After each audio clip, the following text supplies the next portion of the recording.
किसी जमाने में पंडित विष्णुदत्त शास्त्री ज्योतिष के प्रकांड विद्वान हुआ करते थे।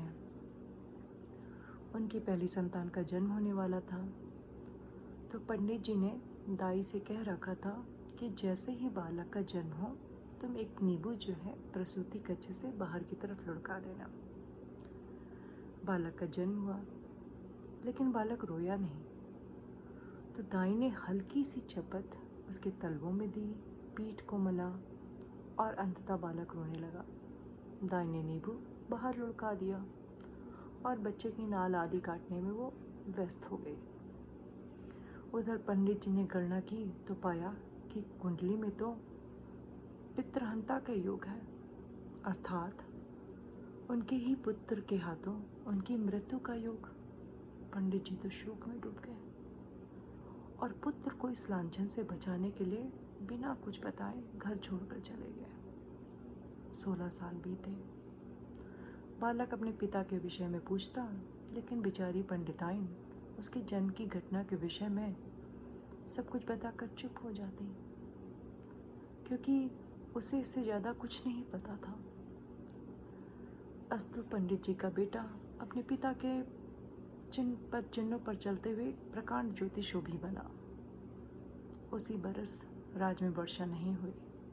राजा ने डोंडी पिटवाई कि वर्षा के विषय में जो भी सही भविष्यवाणी करेगा उसे मुंह मांगा इनाम मिलेगा, लेकिन गलत साबित हुआ तो उसे मृत्युदंड। बालक ने गणना की और निकल पड़ा, लेकिन जब वह राज दरबार पहुंचा तो देखा एक वृद्ध ज्योतिष तो पहले ही आसन जमाए बैठे हुए हैं। राजन, आज संध्या काल में ठीक 4 बजे वर्षा होगी, वृद्ध ज्योतिष ने कहा। बालक ने अपनी गणना से मिलान किया और आगे आकर बोला, महाराज मैं भी कुछ कहना चाहूँगा। राजा ने अनुमति दे दी। राजन, वर्षा तो आज ही होगी, लेकिन 4 बजे नहीं, बल्कि 4 बजे के कुछ पलों के बाद होगी।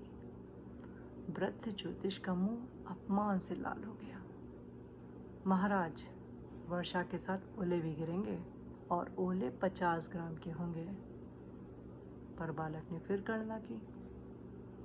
महाराज, ओले गिरेंगे, लेकिन कोई भी ओला 45 से 48 ग्राम से ज़्यादा का नहीं होगा। अब बात ठन चुकी थी। लोग बड़ी उत्सुकता से शाम का इंतज़ार करने लगे। 3:30 तक आसमान पर बादल का एक कतरा भी नहीं था, लेकिन अगले 20 मिनट में क्षितिज में मानो बादल की सेना मुड़ पड़ी और अंधेरा सा छा गया। बिजली कड़कड़ाने लगी, लेकिन 4 बजने पर एक भी बूंद नहीं गिरी। लेकिन जैसे ही 4:02 हुए, मूसलाधार वर्षा होने लगी। ओले गिरने शुरू हो गए। राजा ने ओले मंगवा कर धुलवाए, कोई भी ओला 50 ग्राम का नहीं निकला। शर्त के अनुसार वृद्ध ज्योतिष को सैनिकों ने गिरफ्तार कर लिया और राजा ने बालक से इनाम मांगने को कहा। महाराज, इन्हें छोड़ दिया जाए। राजा के संकेत पर वृद्ध ज्योतिष को मुक्त कर दिया गया। बजाय धन संपत्ति मांगने के तुम इस अपरिचित वृद्ध को क्यों मुक्त करवा रहे हो? बालक ने सिर झुका लिया और कुछ क्षणों बाद सिर उठाया तो उसकी आंखों से आंसू बह रहे थे, क्योंकि ये 16 साल पहले मुझे छोड़कर गए मेरे पिता विष्णुदत्त शास्त्री हैं।